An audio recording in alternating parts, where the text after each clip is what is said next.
절대 그렇지 않아요. 절대 네. 그렇지 않을 것이다. 네, 네. 예. 그럼 미래한국연구소 비공개 여론조사 이게 윤석열 후보 캠프에서 대선 당일날까지 요새 네. 이거 어제 오늘 계속 충격이죠. 예, 네. 뜨거운 뉴스가 나왔는데 이 뉴스에 대해서 우리가 어떤 시각으로 바라봐야 돼요? 이게 결국 저는 딴 거는 뭐 얘기할 게 많지만 더 핵심은 대통령실 해명 부분이거든요. 예. 해명이 바로 거짓말 드러난 거예요. 명태균을 경선 때까지만 보다가 그 이후에 안 만났고 대통령이 뭐 혼냈고 뭐 이런 등등의 해명이 있었는데 실제로 경선이 끝나고 본선 그쵸. 있을 그 당일 전날까지 대선 당일까지. 그때까지 봤다는 거잖아요. 네. 다 거짓말이었던 거예요. 거짓말이 문제가 아니고 보좌하는 쪽에서 발표하고 해명할 때 묻지도 못하는 거예요. 물어봐야 될 거 아니에요. 누가 압니까? 그 지금 보좌진이 뭘 압니까? 네. 그거 제가 무너졌다는 생각이 들고 앞으로가 뭐가 문제냐면 다 나올 겁니다. 까발리는 게 나오는데 해명 조차가 안 될 거예요. 해명한다 하더라도 다 거짓말이 되는 거고 예. 또 다른 또 반박적 폭로가 나올 거고 그러니까 이거는 최악으로 계속 갈 가능성이 높다 그 생각이 듭니다. 이건 어떻게 봐야 됩니까? 대선 무효죠. 당선 만약에 무효. 조작이 있었다면. 네. 그리고 저는 사실은 경선 무효일 가능성이 더 높다고 봅니다.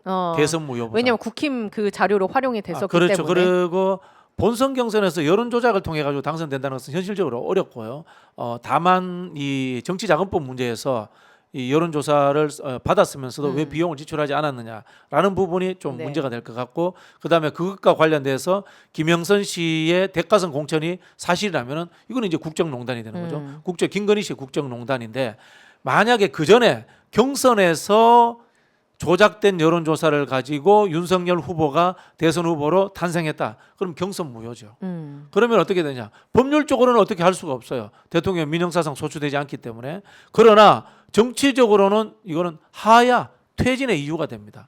우리 예를 들어 볼게요. 이승만 대통령이 하야했습니다. 3.15 부정선거. 3.15 부정선거 탓입니다. 부정선거라는 것이 민주주의적 절차를 위반한 헌법 정신의 유린이기 때문에 그분이 하야한 겁니다. 똑같이 적용될 수 있는 거예요. 그러니까 제가 말씀하는 이 부분이거든요. 그래서 국면이 이렇게 2년 반 남았는데 그냥 그대로 가긴 어려울 것이다. 금은 계속 가고 있고 그 금이 아주 댐이 무너듯이 와르르 네. 무너지는 게 결국은 지금 막을 방법도 없잖아요. 막을 힘도 없어 보이고 능력도 없어 보이고 그렇게 보면 솔직하지도 않아 보이고 그러기 때문에 어떤 식으로라든지 저는 국민의힘 의원들이나 정치 세력들이 등 돌린다면 그때부터는 사실은 끝나는 거거든요. 그런 것들을 이제 지켜봐야 되지 않을까 생각이 들어요. 이런 식이면은 김경수 지사가 지금 메시지 내야 돼요. 나는 무죄다 이러면. 김경수 지사 얼마나 억울하겠어요. 예. 그런 상황이고 이준석 그 의원도 본인이 먼저 대선 이틀 전에 뭐 크게 이긴다 이런 얘기 했었잖아요. 그러면 알고 있었다고 알고 있었다 봐야 봐야죠. 되겠죠? 그러니까 책임에서 자유로울 수 없습니다. 이 지금 그 당시 당 대표는 이준석 의원이에요. 이준석 의원이 처음부터 끝까지 다 개입이 돼 있어요. 명태균 게이트 관련해서. 그리고 아마 추측할 수 있는 부분이긴 한데 당 대표 될 때도 개입돼 있을 가능성이 높아요. 본인이 당 대표 될 때도 이 사람의 명태균의 뭐를 이용해서 했다면 또 다른 국면도 그렇죠. 되는 거고요. 예. 그 이후에부터는 칠불사 뭐 등등 대선 등등 다 개입이 돼 있거든요. 지방선거도 지금 다 개입이 돼 있고 이준석 의원이 애매하게 지금 답변하는 이유가 거기에 있는 거 아닌가 생각이 들고 글쎄 이준석 의원이 계속적으로 저렇게 애매하게 답변할 수 있을지 뭐 아마 지켜봐야 되지 않을까 생각이 듭니다. 저는 이게 이제 이회창 대통령 후보 시절에 차떼기에 버금가는 행위라고 봐요. 근데 이제 차떼기 때도 문제가 되는 게 그때 한나라당 해체했어야 됐어. 네. 그리고 막 옮겼잖아요. 사옥도 옮기고 해체했잖아요. 뭐 그래서 해체 안 했어요. 그래서 새누리당 된 텐트 거죠. 한 번도 해체한 적 없어. 텐트로 새누리당 옮기고 됐잖아요. 해체한 적은 없어요. 법률적 해체한 적이 없어요. 예. 저쪽 정당은 법률적 해체한 적이 단 한 번도 예. 없습니다. 그 다음에 박근혜 탄핵 때도 사실은 분당했다가 다시 한번 해체 안 했어요. 그 이유가 뭔가 하면은 재산 때문에 그렇거든. 부동산 자산이 엄청나게 많아요. 국민의힘 계열 정당이. 그게 민정당 때부터 내려오던 자산들이에요. 전국에 다 했어요. 그것 때문에 안 하는데 저는 이 정도면은 옛날에 그 이석기 했던 무슨 당이지 그거? 진보당, 진보통합당, 네. 통진당 네. 사태 버금가는 거라고 봐요. 이거 법률적으로 나중에 한번 이 당에 대해서 따져봐야 돼. 이게 대한민국의 민주주의를 위해서 존재해도 되는 당인지 한번 저는 따져볼 필요가 있다 이런 생각이 됩니다. 헌법적 가치로서. 예, 그 정도까지다. 그럼 어쨌든 이준석 의원 같은 경우는 이 건으로 소위 나락갈 확률도 있다고 보십니까? 네, 저는 충분히 그렇다 봅니다. 만약 본인 당 대표 될 때 관련성이 있다 그러면 좀 그것 때문에 혹시나 저렇게 말이 왔다 갔다 주저하고 네. 그런 말이 왔다 갔다 한다면 네. 그게 본인을 올가맬 가능성도 배제할 수는 없다. 아예 정치인의 생명이 끝날 그리고 또 많이 또 내뱉어 놨어요. 본인이 천하람 의원은 그 후 조용하고, 조용했거든요. 네.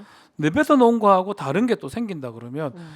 저야 내뱉어도 돼요. 아무것도 아니니까. 정치인은 다릅니다. 음. 많이 내뱉어 놓은 거 다른 거 또 해명해야 되고 해명하는 과정에서 돌이킬 수 없는 일이 생길 수도 있습니다.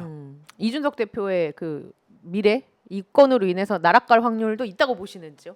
본인이 하기 나름이죠. 본인 하기 나름이다. 속고 대제해야죠. 사실을 명명백백히 다 밝히고 털어내야죠. 다 털어내야죠. 사실 양두구역한 것도 뭐 사과 안 했잖아요. 양두구역에서 내가 피해자라고 이야기하잖아. 그렇죠. 양두구역에서 국민을 속였잖아. 네. 정치인이. 그러면은 사죄해야죠. 그거 안 했어요. 그러니까 이준석 대표도 태도의 문제가 근본적으로 존재하고 있는 거예요. 그리고 저는 이준석 대표가 당 대표이기 때문에 다 할 거라고 봅니다. 다 할 거라고. 다 봅니다. 알 것이다. 이 상황들을 다 알 다 것이고 알겠죠. 그때 김건희 씨가 훨씬 더 권력의 핵심이었다는 것도 알고 있었을 알고 있었을 것이고 것이고. 그러면은 본인이 다 털어놨고 이실직고 해야 됩니다. 그렇게 그리고 하는 게 유일한 방법인데 그렇게 하지 않을 것 같아요. 예.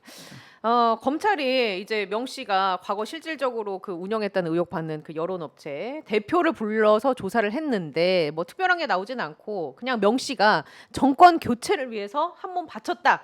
이런 주장을 하고 있거든요. 여기에서 그칠 것인가? 아니면 좀 더 검찰이 압박을 하거나 근데 검찰은 더 이상 믿을 신뢰가 수가 1도 없다. 없어요. 검찰이 뭘 하든지 간에 뭐 하는 거구나. 나오면 나오는 거고 안 나와도 어차피 안 할 거라고. 지금 아가 뭘 합니까? 수사과를 배치했다고 하거든요. 검사가 없는. 네. 그러니까 국민들의 신뢰는 바닥도 아니고 마이너스 100천입니다. 이재명 대표 되지도 않게 구형하는 이것도 다 거하고 특검으로 가야 돼요. 이재명 대표 되지도 않게 구형했던 부분. 네. 김건희 여사는 아예 조사도 제대로 안 그렇죠. 하잖아요. 이걸 보고 누가 이걸 검찰을 신뢰하겠어요? 뭘 하든지 간에 신뢰는 없어요. 잘하면 그냥 잘하는구나 정도가 될 거고 안 나왔다 하면 안 믿는 거죠. 앞으로 아무것도 안 믿겠죠. 누가 믿겠습니까? 이 상황에서 너무 조용한 게 저는 이해가 안 돼요. 일단 검찰 쪽에서 뭐가 잘못됐다, 뭐 2%의 글이라도 올라오고 이렇게 좀 해야 되는데 너무 그냥 얌전히 있는 거 아닌가? 원래 그런 사람들인데요, 뭐. 검찰 정권이잖아요. 검찰 정권이 아니면 뭐 마지막 판에 저항이라도 하는 척이라도 하는데 검찰 정권이니까 가만히 있는 거지. 2년 반 남아 눈치 보는 거 아니에요? 윤석열 대통령이 유일하게 잘하는 거 검찰 통제 아닐까요? 그리고 만약에 임기가 그대로 지속된다면 검찰총장 인사가 한 번 더 남았고 예. 그렇기 때문에 그쵸. 가만히 있는 거죠. 예.